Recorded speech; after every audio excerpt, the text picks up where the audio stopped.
আরে হ্যাঁ, আয় আয় আয়, তোদের জন্যই তো অপেক্ষা করছি। হ্যাঁ, এই রান্না হয়ে গেছে।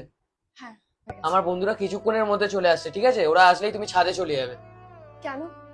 আবার কেন সেটা বলতে হবে? এই গাঁয়ে একটা মেয়ে আমার বন্ধুদের সামনে তুমি দাঁড়িয়ে থাকবে, বলবো এটা আমার বউ? সাদা শাড়ির সাথে পিঙ্ক ব্লাউজ কে পরে ইয়ার? আমি এতক্ষণ ছাদে কি করব? ছাদে গেলে লাফান দড়ি খেলবে, আমি কিভাবে জানবো তুমি কি করবে? জোর করে ঘাড়ে চাপিয়ে দিয়েছে, এখন সংসার সংসার খেলতে হবে। যা ইচ্ছা করো তুমি, যাও এখান থেকে, আমাকে এখন ফ্রি থাকতে দাও। হ্যাঁ স্যার, হ্যাঁ অবশ্যই যাবো স্যার। আমার ওয়াইফ ওয়াইফ তো নেই, আমার ওয়াইফ বাপের বাড়ি গেছে, ও যেতে পারবে না। হ্যাঁ স্যার, আপনি লোকেশনটা পাঠিয়ে দিন।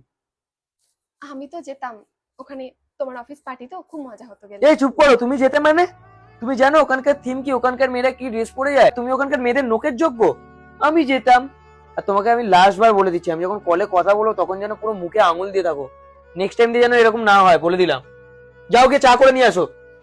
দারুণ ফিচার, ও মনটা ভরে গেল ফোনটা কিনে।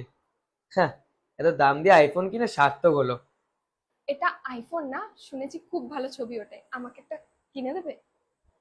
কিনে দেবে তুমি? এটার দাম যেন কত, কিনে দেবে মানে? জীবনও হাতে ধরেছো? তোমার পুরো বাপের বাড়ির সংসার চলে যাবে 1 বছর এর দামে। এটা কিনে দেবে? জীবনে ছবি তুলে দেবো কোনো আইফোনে? লোভী মেয়ে, বাপের বাড়ি দিয়ে তো টাকা রেখে বিয়ে দিয়ে দিয়েছে, আইফোন কিনে দিচ্ছে। গিয়ে চুপচাপ বাসনগুলো মাজো।